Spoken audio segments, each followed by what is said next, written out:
Ang lakas! Hindi ko ina-expect na magta-transform agad siya. Baka nakakalimutan mo, Taguro. Marunong ka rin mag-transform. Bibigyan kita ng panahon para mag-transform, Taguro.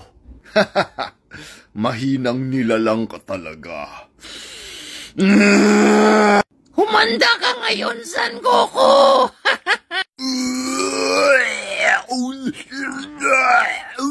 Ha? Hindi ko inaasahan na kaya mo yung ganyan, Taguro! Siguro nga madami ka pang hindi alam sa akin, Son Goku. Katapusan mo na!